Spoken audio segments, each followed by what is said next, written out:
क्यों हम निराश, फिक्रमंद और हताश हो जाते हैं?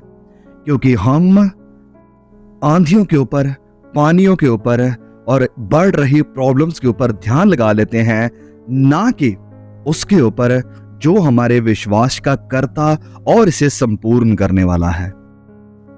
हम ये देखते हैं और कहते हैं कि हमारी प्रॉब्लम, हमारी मुश्किलें, हमारे हालात कितने बड़े हैं, कितने गंभीर हैं, हमारा विरोधी कितना सामर्थी है, लेकिन हम ये नहीं बोलते या ये नहीं याद रखते कि हमारा परमेश्वर हमें बनाने वाला वो कितना शक्तिशाली है। वो सारी कायनात को बनाने वाला है, वो हर एक चीज को रचाने वाला और इसे संभालने वाला, इसे सस्टेन करने वाला परमेश्वर है। वो आदि और अंत है, वो सामर्थी परमेश्वर है, सब कुछ को जानने वाला परमेश्वर है। और सब कुछ उसके हाथ में है, उसके नियंत्रण में, उसके कंट्रोल में है। हमें मत्ती अध्याय 14 वचन 22 और 23 में एक बहुत ही पावरफुल और खूबसूरत स्टोरी, एक घटना देखने को मिलती है। और मुझे यकीन है कि हम में से हर कोई इस स्टोरी के साथ, इस इंसिडेंट के साथ रिलेट कर सकता है, क्योंकि ये विश्वास के बारे में थी। तो यहां इस घटना में होता क्या है कि प्रभु यीशु के चेले बेड़ी में है, कश्ती में है, पानियों के ऊपर है, जा रहे हैं। और तभी वो एक बहुत ही अद्भुत दृश्य को, सीन को देखते हैं। और वो सीन ये था कि प्रभु यीशु पानी के ऊपर चलकर आ रहे थे। और जब वो प्रभु यीशु को पानी के ऊपर चलते हुए आंधियों के बीच में देखते हुए आ रहे हैं, तो इस चीज को देखकर वो घबरा गए। हर नॉर्मल इंसान ऐसी किसी घटना को देखकर घबरा जाएगा। तो वचन 26 में एग्जैक्टली यही लिखा है कि जब उन्होंने प्रभु यीशु को पानी के ऊपर चलते हुए देखा तो वह सब लोग घबरा गए थे। और फिर यही नहीं, वहां पर लिखा है कि वो एक दूसरे की तरफ देखने लगे और डर के मारे चिल्ला उठे, चिल्लाते हुए ये कहने लगे कि वह कोई भूत है। लेकिन वहीं उसी वक्त प्रभु यीशु ने उनसे कहा कि धैर्य रखो, सब्र करो, मैं हूं, डरो मत। और तभी हम पतरस के बारे में जानते हैं, उसका बिहेवियर कैसा था। तो जैसे ही पतरस को पता चला कि प्रभु यीशु है, तो उसने तुरंत प्रभु यीशु से कहा कि प्रभु यीशु, अगर तू है तो मुझे अलाउ कर कि मैं भी इसी तरह पानी के ऊपर चलूं। तो प्रभु यीशु ने कहा, yes of course you can, come on. तो जैसे ही पतरस कश्ती से बाहर निकला, वह पानी के ऊपर चलने लगा। यह अद्भुत था, पतरस भी पानी के ऊपर चल रहा था। तो एक बार कल्पना करके देखिए कि पतरस पानी के ऊपर चल रहा है, वैसे ही जैसे प्रभु यीशु चल रहे थे। लेकिन जब हम कंटिन्यूसली इस वचन को पढ़ते जाते हैं तो आगे हमें पता चलता है कि जैसे हवाएं चलने लगी, आंधियां आने लगी, पानी हिलने डुलने लगे, तो पतरस का विश्वास भी हिलने लगा, डगमगाने लगा, इन आंधियों के कारण, पानियों के कारण, जिनकी तरफ अब वो देखने लगा था। और जब उसका ध्यान हवाओं की तरफ गया तो वचन में लिखा है कि वह डूबने लगा। और जब वो डूबने लगा तो चिल्लाकर कहा कि हे प्रभु यीशु, मुझे बचा ले। तो वचन में लिखा है कि तुरंत प्रभु यीशु ने अपना हाथ बढ़ाकर उसे थाम लिया, उसे पकड़ लिया और उससे फिर ये कहा कि हे अल्प विश्वासी, you of little faith, why did you doubt, तूने क्यों संदेह किया, क्यों शक किया तूने। तो आप देख रहे हैं यहां पर, जैसे ही उसने अपनी नजरें प्रभु यीशु की तरफ से हटाकर अपनी नजरों को आंधियों की तरफ, हवाओं की तरफ, पानियों के ऊपर लगाया, तो वह तुरंत डूबने लग गया। और यही कारण है कि हम भी निराशा में, डिप्रेशन में, फिक्र में डूबने लग जाते हैं, क्योंकि हम अपनी नजरें प्रभु यीशु की तरफ से फेर लेते हैं। हम अपनी नजरें पिता परमेश्वर की तरफ से फेर लेते हैं। हम अपनी नजरें उस मददगार की तरफ से फेर लेते हैं जो हर वक्त, हर पल हमारे साथ है। और यही नहीं, हम अपनी नजरें परमेश्वर के जब वचनों से, परमेश्वर के वायदों से फेर लेते हैं, तो फिर हमें यह दिखने लग जाता है कि हमारी सिचुएशन, हमारे हालात कितने बुरे हैं, कितने गहरे हैं, कितने डरावने हैं। लेकिन हम भूल जाते हैं उस परमेश्वर को जो कि स्पेशलिस्ट है इस काम में, कि वो बुरी, भद्दी, बिगड़ी हुई चीजों को सुधारने की, सही करने की, इसे शेप में लाने की, वंडरफुल बनाने की क्षमता रखता है।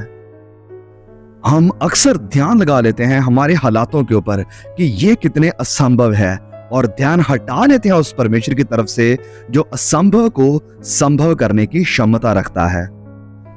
तो हां, इंसानी नजरिया से, अपनी क्षमता से, अपने बल से, अपने दम पर अगर आप अपने हालातों को देखोगे तो यस, ये इम्पॉसिबल है, असंभव लगेगा।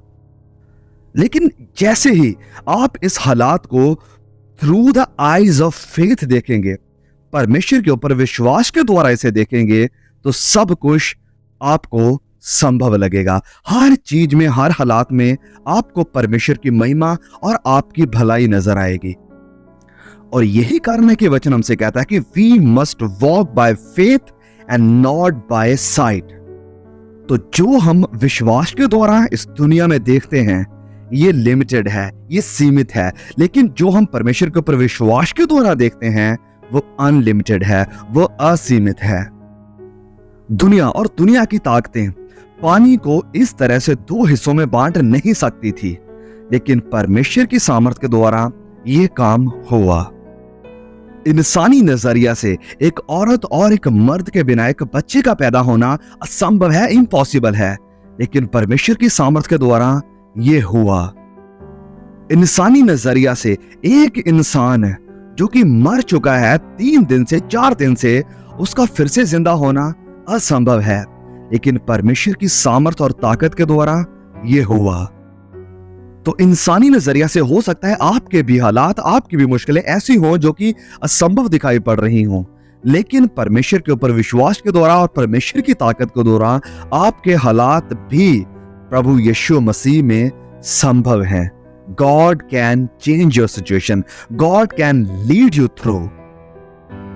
But you need to, आपको ध्यान लगाना होगा, फोकस लगाना होगा पिता परमेश्वर के ऊपर, प्रभु यीशु के ऊपर, ना कि अपने हालातों, ना कि मुश्किलों के ऊपर, ना कि आंधियों और तूफानों के ऊपर। जब हम परमेश्वर के वचन के ऊपर, परमेश्वर के वायदों के ऊपर ध्यान लगाते हैं तो हम परमेश्वर के वचन में उस इंसान को देखते हैं, उस शख्सियत को देखते हैं जो कि इंसान से बढ़कर, टीचर से बढ़कर, नबियों से बढ़कर है, जो कि खुद परमेश्वर है। हम उसे देखते हैं and he is the standard that we should aim for. खुदावंद मसीह यीशु वो स्टैंडर्ड है जिसको देखते हुए हम मसीहों को अपनी जिंदगी गुजारनी है, जिसकी तरफ नजरें लगाते हुए, जिसकी तरफ ताकते हुए हमें अपनी मसीह जिंदगी में आगे बढ़ना है। ये वचन हमसे कहता है। तो जब आप अपनी बाइबल को खोलते हैं, जब आप वचन को पढ़ना शुरू करते हैं, तो आप खुदावंद मसीह यीशु को देखोगे और आप सीखोगे कि आपको कैसे उसी के जैसे, उसके एग्जाम्पल को फॉलो करते हुए चलना है। जैसा उसका विश्वास था हमारा भी वैसा ही होना चाहिए। जैसे वो बोलते थे हमें भी वैसे ही बोलना चाहिए। जैसे वो लोगों को देखते थे हमें भी वैसे ही देखना चाहिए। जैसे वो पिता से बात करते थे हमें भी वैसे ही करनी चाहिए। और ध्यान दीजिए इस बात के ऊपर कि प्रभु यीशु ने सिर्फ 3 साल इस धरती के ऊपर रहते हुए अपनी मिनिस्ट्री को किया, सिर्फ 3-3.5 साल, लेकिन इन्हीं कुछ सालों में उन्होंने पूरे इतिहास को, यस, फिर से सुनिए, पूरे इंसान जाति के इतिहास को बदल के रख दिया, सिर्फ इन कुछ गिने चुने सालों में। और इसका सबसे बड़ा कारण क्या था कि प्रभु यीशु जानते थे कि उनका मकसद क्या है इस दुनिया में आने का, और जब उन्हें मकसद पता था तो इसी मकसद ने फिर उन्हें मोटिवेट किया कि वो इस दुनिया के ऊपर कैसे रहेंगे। और फिर उनका सबसे बड़ा पर्पस यही था, पिता को प्रसन्न करना। हाँ, पिता को प्रसन्न करना, हर एक बात में, हर एक वाक में, अपनी हर एक चाल में पिता को प्रसन्न करना।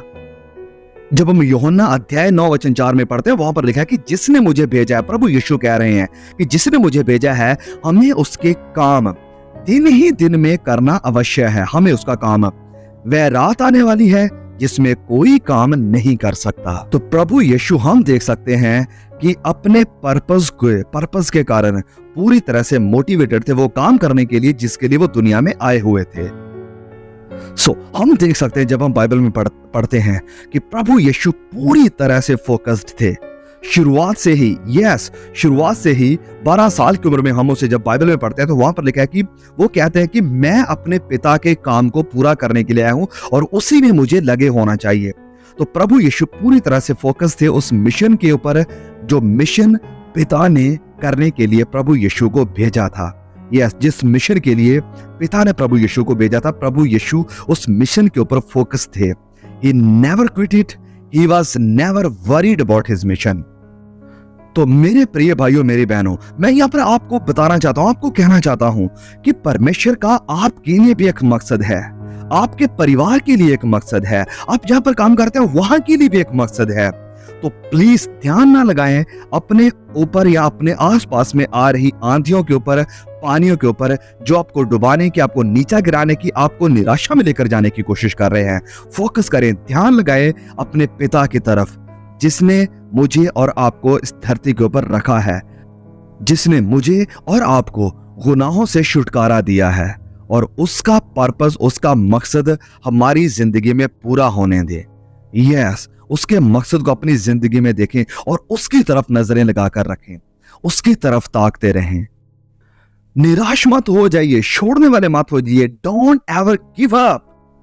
परमेश्वर के वचन के ऊपर फोकस करें, परमेश्वर के ऊपर फोकस करें, प्रभु यीशु के ऊपर फोकस करें, उसकी मर्जी को, उसके मकसद को अपनी जिंदगी में मांगिए, उसके साथ वक्त बिताइए, तभी आप उसके पर्पस को, उसके मकसद को अपनी जिंदगी में देख पाएंगे क्लियरली। यहोशुआ अध्याय 1:9 में परमेश्वर कहते हैं कि क्या मैंने तुझे आज्ञा नहीं दी? हियाव बांधकर दृढ़ हो जा, भय न खा और तेरा मन कच्चा ना हो, क्योंकि जहां जहां तू जाएगा वहां वहां तेरा परमेश्वर यहोवा तेरे संग रहेगा, तेरा परमेश्वर तेरे संग रहेगा। तो सुनिए मेरी बात को, सिर्फ इन वचनों को सुनने वाले ही ना बने, वरन इन्हें अपनी जिंदगी में हम अप्लाई करने वाले भी बने।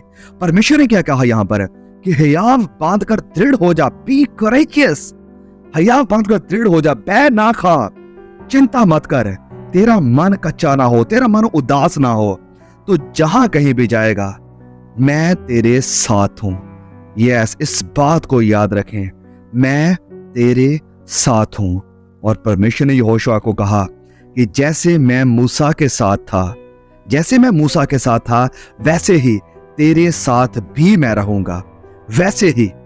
इस बात को कभी ना भूलें कि ये वायदा सिर्फ यहीं पर हमें देखने को नहीं मिलता।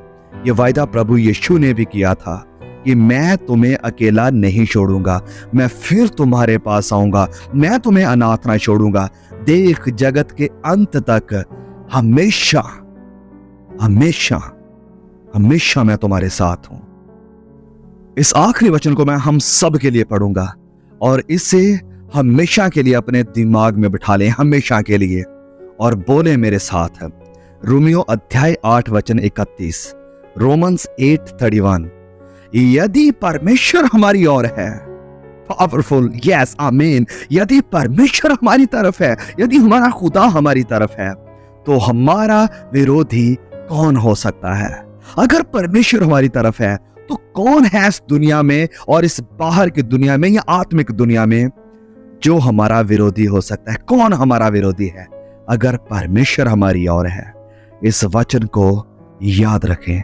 May God bless you. Please share the message. Amen.